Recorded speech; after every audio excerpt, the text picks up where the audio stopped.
Alhamdulillahirabbil alamin, assalatu wassalamu ala asyrafil anbiya'i wal mursalin sayyidina wa maulana Muhammadin wa ala alihi washabihi ajma'in, amma ba'du. Hadratal muhtarami wal mukarrami, para alim, para ulama, wa bil khusus dumateng Syekhina al-Karim Romo Kiai Haji Maimuntaha wa ahli kula ta'dimi lan dumateng sedanten ingkang hadir wonten majelis niki ingkang kula hormati ugi. Kendawal sangat kita nyasakan rasa syukur kita ngarsanipun Allah Subhanahu wa taala karena san alhamdulillah dan mugi-mugi salawat serta salam dalam punjuk wonten ngarsanipun baginda Nabi Muhammad sallallahu alaihi wasallam. Mugi-mugi barakipun rasa syukur kita lan salat takdim punika ndadosaken kita dados kawulanipun Allah Subhanahu wa taala ingkang senantiasa pikantuk hidayah maghfirah mananipun Allah lan kebenaringan syafaatipun Rasulullah sallallahu alaihi wasallam. Amin amin Allahumma amin. Alhamdulillah kita saged kepanggih malih teng rutinan ngaos dinten Ahad ingkang pundi saniki jadwalipun ngaos kitab Risalatul Muawanah. Sadereng kita ngaos mau kita toto niat kita rumiyin, kita niati kalian niat ingkang ikhlas lan mugi-mugi kita senantiasa kebenaran keikhlasan. Amin amin Allahumma amin. Langsung mawon ngat wedal kita mulai ngaos wonten kita niki. Bismillahirrahmanirrahim. Qala al-musannifu rahimahullah taala nafanallahu bihi wa ulumihi fid dharin amin. Wa alaika lan tapono sapa sira anta tafakkara ing yen to mikir-mikir sapa sira fil akhlaqi dalam pira-pira akhlak wal amali lan pira-pira amal allati wasafa kang nyifati sinten Allah Gusti Allah biha kelawan alati auliyaahu ing pira-pira kasini Allah wa adaahu lan pira-pira musuh Allah wa fima lan mikir-mikir wa fima lan ing dalam perkara silai ma'ada kang nyiapake sinten Allah lil fariqaini maring rong golongan nyatane minal khairi kebagusan fil ajili dalam dunia wal ajili lan dalam akhirat.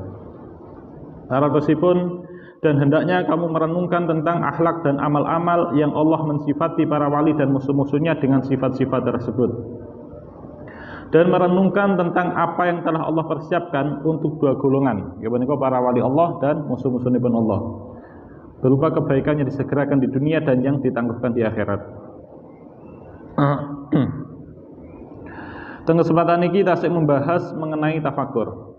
Teng mriki Imam Haddad kalau ingin nganjuraken kita untuk mentafakuri tentang kematian, saniki beliau menganjurkan kita untuk mentafakuri, merenungkan tentang sifat-sifatipun kekasihipun Allah lan musuh-musuhipun Allah.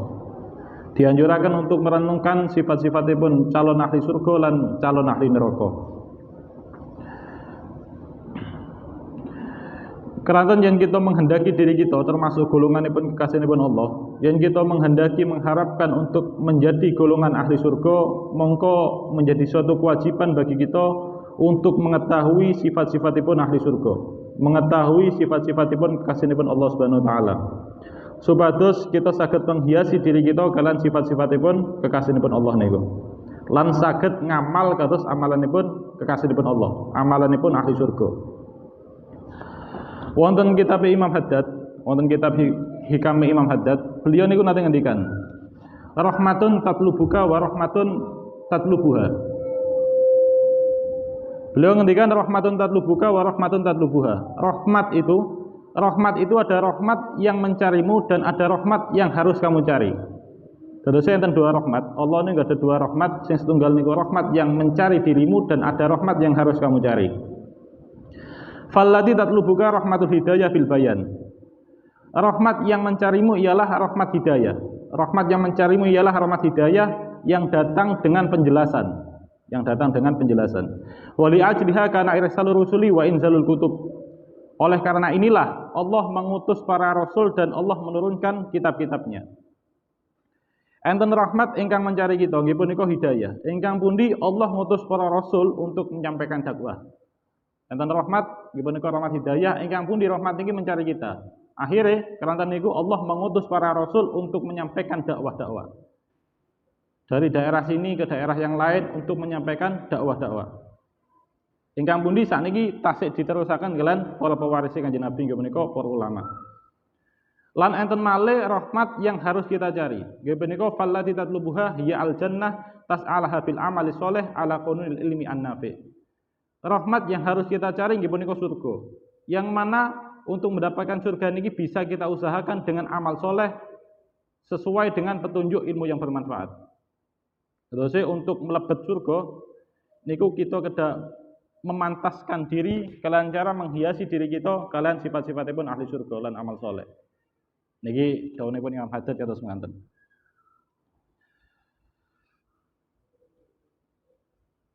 Begitu sebaliknya yang kita niki mboten pengen termasuk golongan yang pun musuh-musuhipun Allah, mboten pengen termasuk golongan calon ahli neraka, mongko menjadi suatu keharusan bagi kita anggene membersihkan diri saking sifat-sifatipun ahli neraka, sifat-sifatipun musuh-musuhipun Allah Subhanahu wa taala. Sehingga menjadi suatu kewajiban untuk mengetahui dan mengenal sifat-sifatipun musuh-musuhipun Allah niki ya napa. Terus itu mriki Imam Haddad nganjuraken kita untuk merenungkan dua sifat nggih menika sifatipun kekasihipun Allah lan sifatipun musuh-musuhipun Allah Subhanahu wa taala. Yang membahas mengenai sifat-sifatipun kekasihipun Allah, membahas tentang sifat-sifatipun calon ahli surga niku tentu kathah. Keranten ahli surga niku tentu dihiasi kalian sifat-sifat ingkang mulya. Niki kula kutipaken sebagian akhlakipun ahli surga. Kula kutip saking kitab Tambihul Ghafilin. Wonten mriku dijelasaken salah satu min akhlaqi ahlil jannah la tujadu illa fil karim. Ada tiga akhlak, tiga daripada akhlak-akhlak ahli surga yang tidak ditemukan kecuali di dalam pribadi orang-orang yang mulia. Niku teng naskah kula cantumaken teng ngandhap ki ambek. Salah satu min akhlaqi ahlil jannah la tujadu illa fil karim.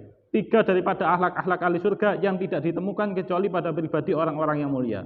Napa tiga akhlak niku nggih punika al-ihsanu ilal musi. Nggih punika berbuat baik kepada orang yang jahat kepadanya. Wal afu amman dolama, dan memaafkan seseorang yang telah mendoliminya. Lan nomor tiga nggih punika wal badlu liman harama.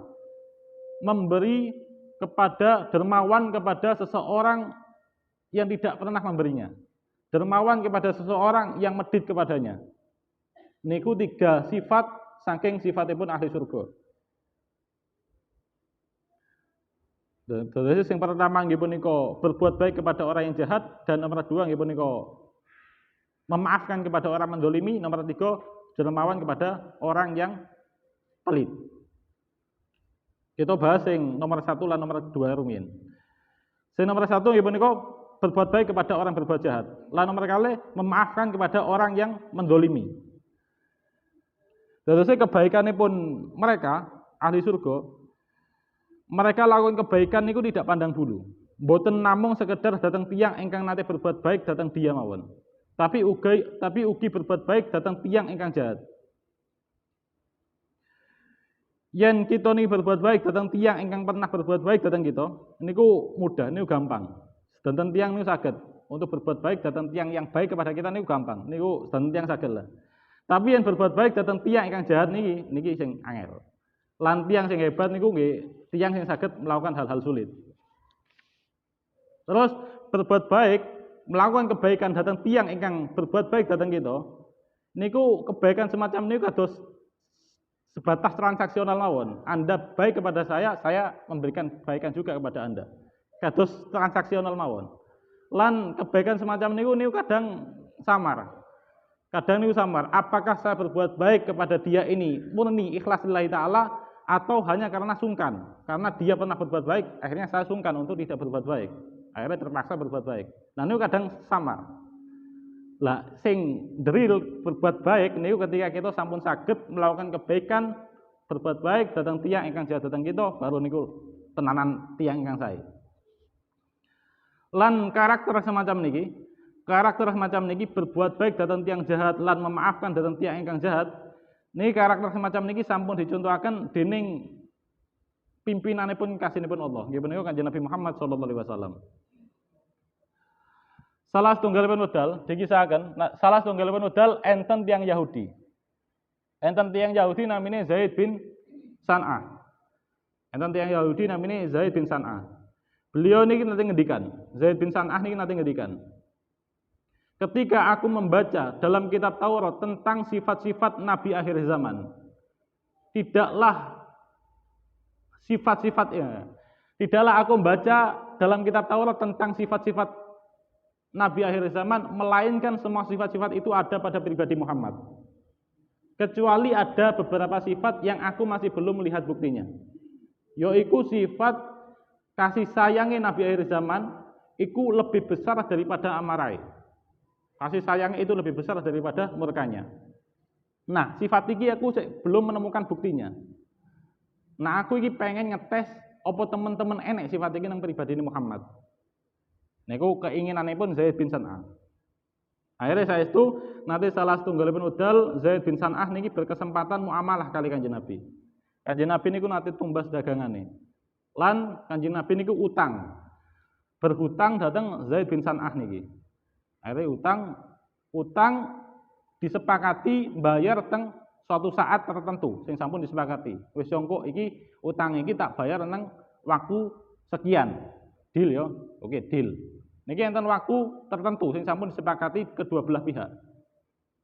Nah, kesempatan niku hutang niku diambil kesempatan kali Zaid bin San'ah untuk damel ngetes sifatipun Kanjeng Nabi Muhammad sallallahu alaihi wasallam. 3 hari sebelum jatuh tempo pelunasan hutang, Zaid bin San'ah niki ndugeni Kanjeng Nabi untuk nagih hutang. 3 hari nih, tadi belum jatuh tempo, 3 hari sebelum jatuh tempo ini sampun ndugeni Kanjeng Nabi untuk nagih hutang. Wedal niku Kanjeng Nabi niku kumpul kali para sahabat. Sedang kumpul-kumpul kalian para sahabat mari nasihat-nasihat ngoten. Nah, Zaid bin San'ah dugi tanpa basa-basi langsung narik surbane Kanjeng Nabi. Ditarik surbane Kanjeng Nabi sampai Kanjeng Nabi niki lehere niki kecekek. Sahabat sing ningali niku emosi, kaget. Sayyidina Umar itu sampai langsung ngadeg ngendikan, "Wallahi Zaid bin San'ah andekan gak ngarepe Kanjeng Nabi tak tugel siramu." Emosi Sayyidina Umar. Wonten niku ya wonten lah, napa para sahabat emosi mata niku didendem kali Kanjeng Nabi. Nah, permasalahan temen niku, kondisi emosional sing terjadi dalam permasalahan niku mboten sebatas Kanjeng Nabi nggak ada utang, manten niku ditagih sebelum jatuh tempo, mboten sebatas niku. Kita kedambayangaken bahwasane Kanjeng Nabi niki adalah seorang pemimpin. Kanjeng Nabi niku adalah seorang pemimpin, seseorang yang dimuliakan di umatnya. Manten niku beliau niku diperlakukan kados mengaten. Dipermalukan, dikasari, dipermalukan di halayak ramai. Tengajengi para sahabat ingkang pundi para sahabat niki adalah seseorang yang levelnya niku di bawah beliau. Kita ketika dipermalukan tengajengi rencang-rencang kita, ingkang pundi rencang-rencang kita niku selevel kalian kita, niku sampun saged ndadosaken kita niki isin. Ketika kita dipermalukan tengajengi rencang-rencang kita, niku saged ndadosaken kita isin. Napa malih yang kita niki dipermalukan di depan orang yang strata sosialnya itu lebih rendah daripada kita. Misal tengajengi anak, misal tengajengi yugo, tengajengi istri. Ini kita ketika dipermalukan terus penganten terhadap di hadapan orang yang strata sosialnya itu lebih rendah daripada kita, niku bawaannya ini gengsine lebih tinggi. Misal jenengan dados ustaz, manten enggak ada jamaah kata, jenengan dipermalukan di depan jamaahipun panjenengan. Niku gengsine niku lebih tinggi. Isine niku lebih tinggi. Nah niki Kanjeng Nabi niku diperlawan kados penganten. Tetapi Kanjeng Nabi niku sama sekali mboten ngamuk. Malah ngedem-ngedem Sayyidina Umar niki sing sampun kepanasan. Kanjeng Nabi ngendikan datang Sayyidina Umar, "Wahai Umar, wis, gak apa-apa, santai ae. Dirimu timbang ngamuk-ngamuk kaya ngene, wis, mending dirimu iku nasihatono aku. Nasihatono aku supaya aku iki ndang-ndang bayar utangku. Lan mending sama niki nasihati Zaid bin San'ah, ben Zaid bin San'ah iki nagih utang secara baik-baik. Ojo kasar kaya ngono. Timbangane sama ngamuk mending nasihatono kaya ngono. Wis saiki sampean budal nang tempat penyimpanan kurma, sampean apek kurma sesuai dengan hutangku sama lunasi utangku, terus sampean tambahi 20 sok. 20 sok kurma. Tanglet Sayyidina Umar, "Ya Rasulullah, 20 sok ini damel napa?" 20 sok iku gawe hadiah gawe Zaid bin San'ah iki. Karena dirimu mau wis berbuat kasar nang Zaid bin San'ah, wis ngucap wis getak-getak gak karo-karuan. Sebagai hadiah, sebagai kafaroe wis saiki tambahno 20 sok. Mireng kados menganten Zaid bin San'ah niki langsung gemblebek langsung syahadat, langsung ngucap syahadat, langsung mlebet Islam. Nah niki salah satunggalipun sifatipun Kanjeng Nabi Muhammad, sifatipun kekasihipun Allah bahwa ketika dijadi kados menganten, beliau memaafkan, beliau tenang mawon, bahkan beliau niki berbuat baik kepada orang berbuat jahat. Ngoten lah, niku salah satunggalipun sifatipun kekasihipun Allah Subhanahu wa taala. Lan sifat kados menganten niki, memaafkan kepada orang jahat dan berbuat baik kepada orang jahat niki boten namung sekedar dimiliki Kanjeng Nabi, tapi ugi diwarisi kalian para solihin, para pecintane Kanjeng Nabi Muhammad. Enten salah satunggalipun kisah wonten kitab Fawaidul Muhtarah. Al Imam Ali Zainal Abidin. Al Imam Ali Zainal Abidin niku enggak ada budak. Niku enggak ada budak. Budake niku nate salah satunggalipun wedal nuwangaken air, nuwangaken tuyo. Nah, pas nuwangaken tuyo, ceret sing damel nuwangaken iki ceblok. Ceblok pas teng wajanipun Al Imam Ali Zainal Abidin. Ngantos wajah beliau niki luka. Spontanitas refleks Al Imam Ali Zainal Abidin niku ngadeg. Ngadeg. Nah, budake niki ningali Imam Ali Zainal Abidin ngadeg niku ajre. Akhirnya ajre gemblebek beliau budake niku ngucap ayatipun Allah Subhanahu wa taala, beliau ngendikan wal kadhiminal ghaidha wal 'afina 'anil nas. Ingkang ngartosipun tiang-tiang ingkang takwa nggih punika tiang-tiang ingkang saged mengendalikan emosine lan saged memaafkan kesalahan orang lain. Nah, keranten Al Imam Ali Zainal Abidin niki paham tentang ayat niku, akhirnya beliau niku mboten sias ngamuk, keranten mengharap ridhanipun Allah Subhanahu wa taala. Ya untungnya Imam Ali Zainal Abidin niku paham tentang artine ayat niku. Nah, keranten mboten ngamuk niki, budake niku lanjutaken terusane ayat niku. Wallahu yuhibbul muhsinin. Dan Allah itu menyukai orang-orang yang berbuat kebaikan. Akhirnya mireng ayat niku, Al Imam Ali Zainal Abidin niku mboten sios ngamuk, malah ya wis saiki kalau Allah iku menyukai orang-orang berbuat baik, wis saiki dirimu iku tak merdekakno. Dirimu tak bebasno. Niki salah satu kisah enten budak melakukan kesalahan datang majikane. Tuane niki mboten marah, mboten ngamuk, memaafkan kesalahane, bahkan beliau memberi hadiah budak niki dengan kebebasan.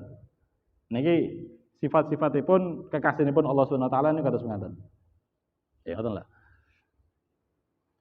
Nggih pokok sifatipun ahli surga, sifatipun kasih Allah niku mboten enten rasa benci teng manahe. Mereka memaafkan lan berbuat baik datang tiyang ingkang jahat.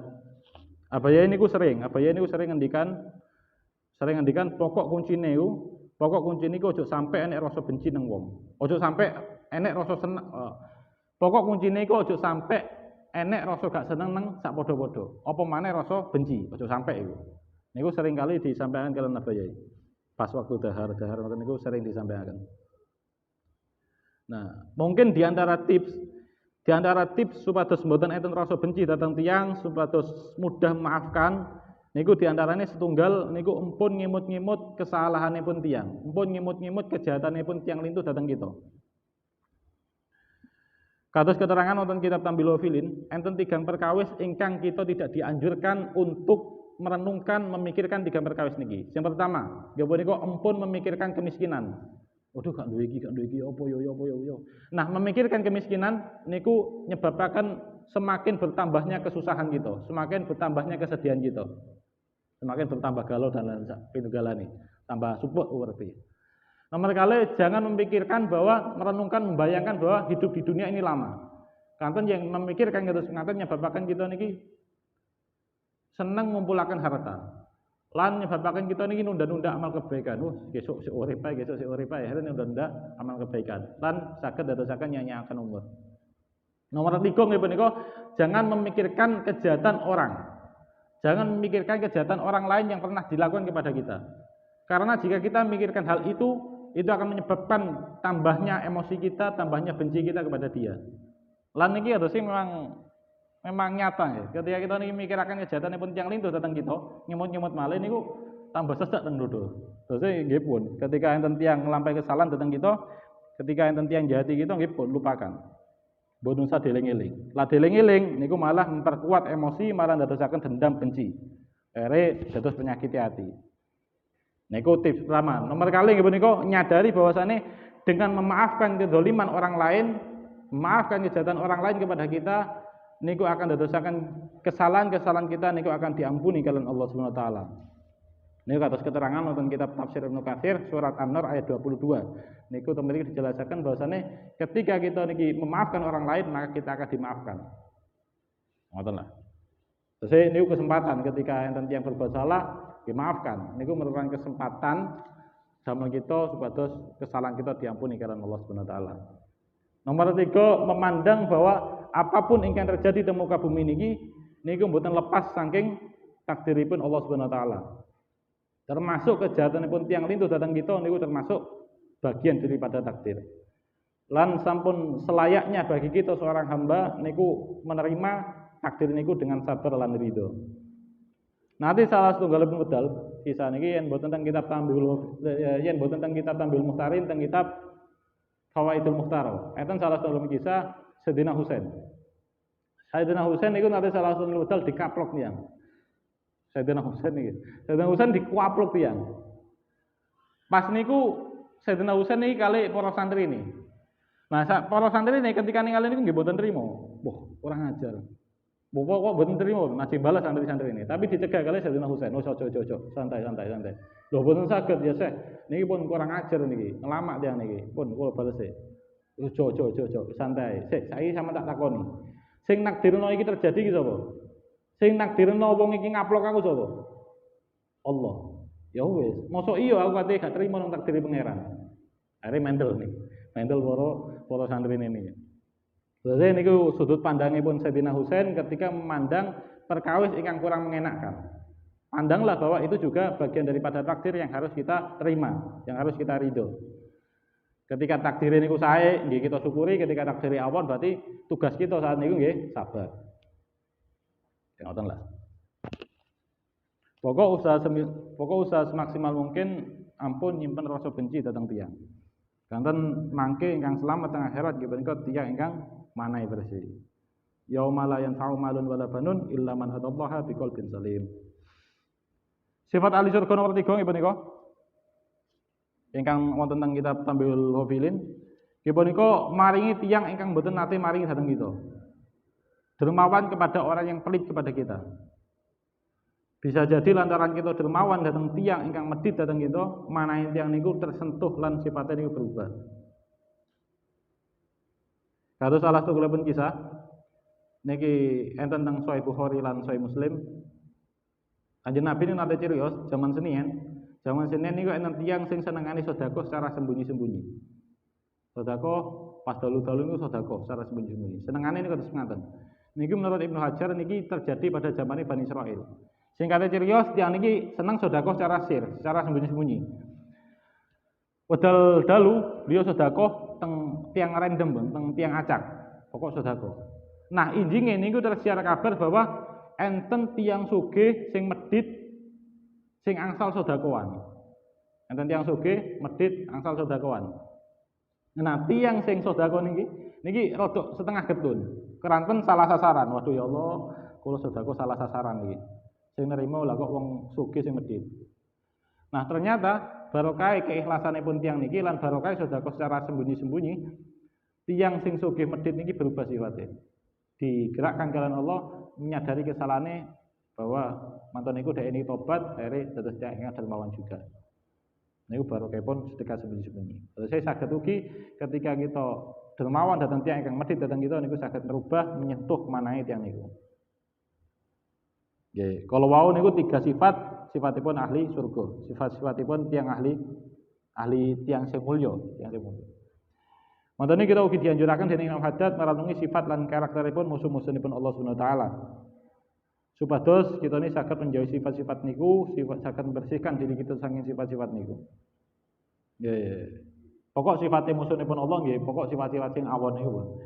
Sifat dengki, sifat hasud, sifat emosi, sifat bakhil, dan sifat-sifat lintu nih yang awan-awan. Boten otot yang bahas nih, panjangan lah.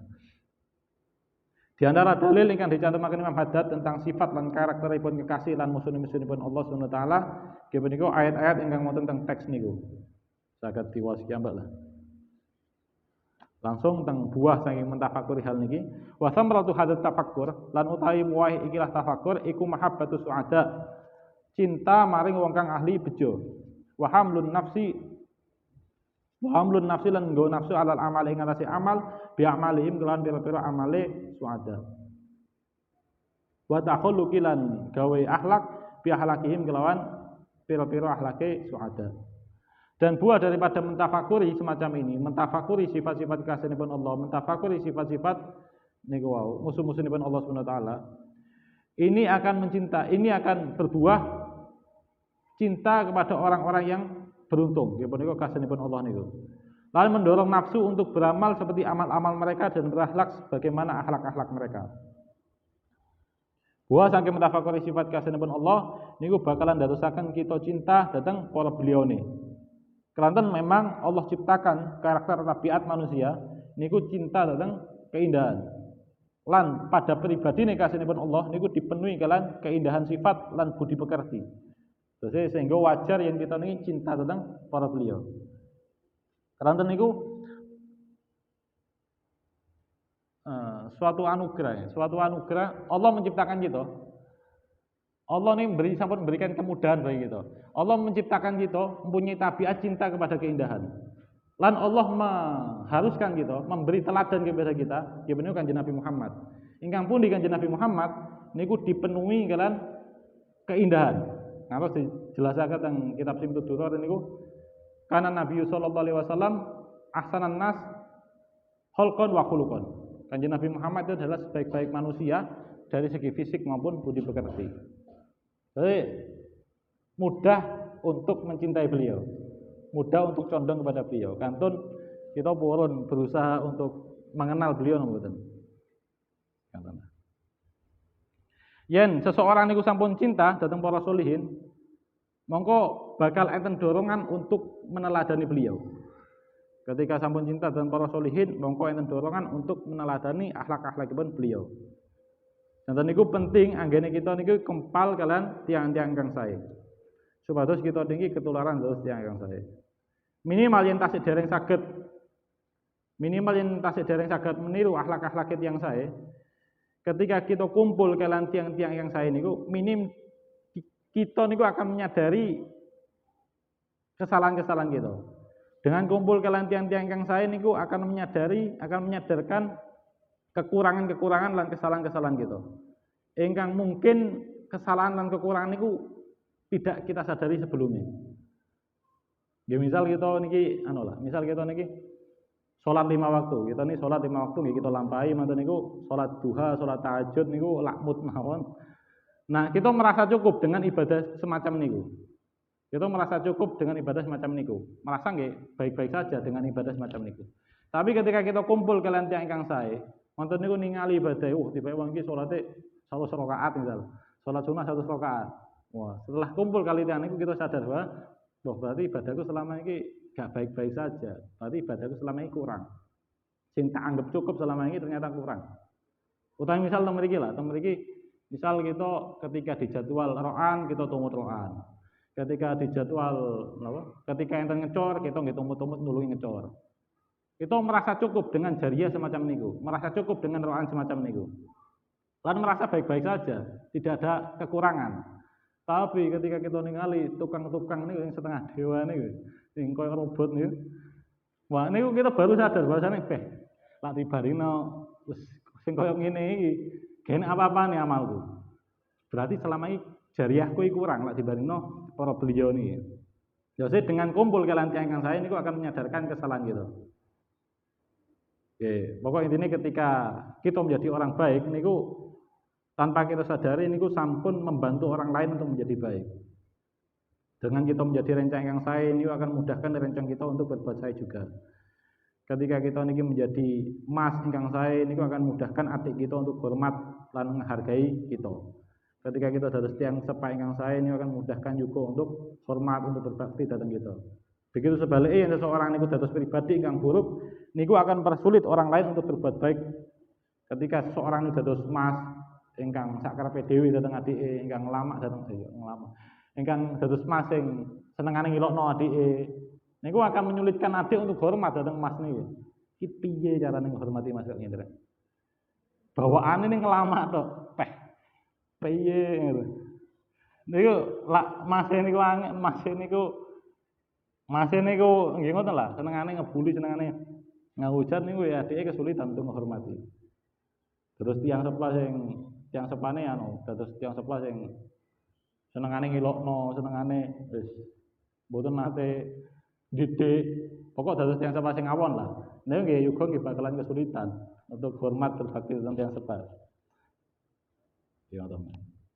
Pokoknya intinya ketika berbuat saya kita niku secara tidak langsung ini membantu orang lain untuk berbuat baik. Ketika kita berbuat buruk, niku akan mempersulit orang lain untuk berbuat baik. Dengan kita terus pribadi kang saya, terus kalau wau niku akan memudahkan orang lain niku menyadari kekurangan-kurangane.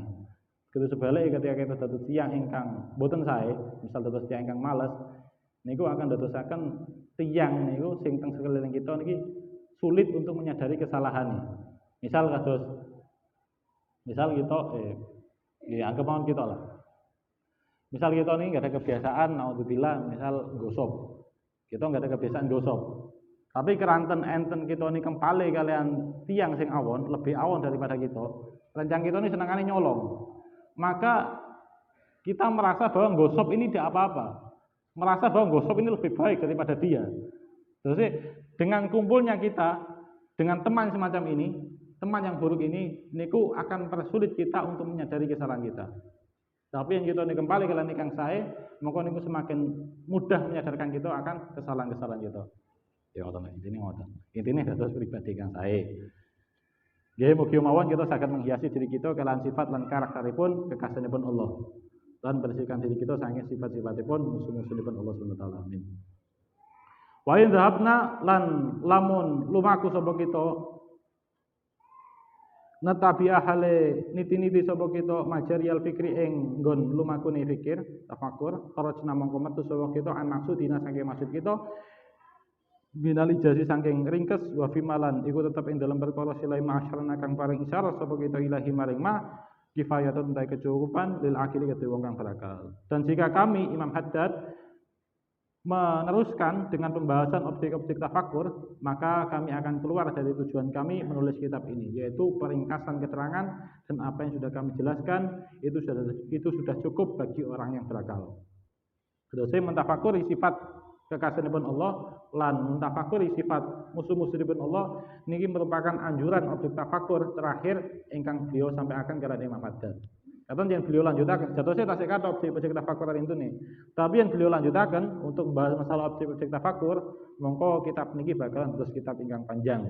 Lan keluar saking tujuan Imam Haddad ngarang kitab niki niku pengen ini beliau ringkes.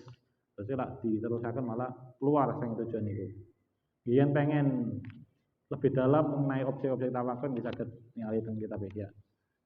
Nggih ngoten mawon saking kula sampun 35 menit.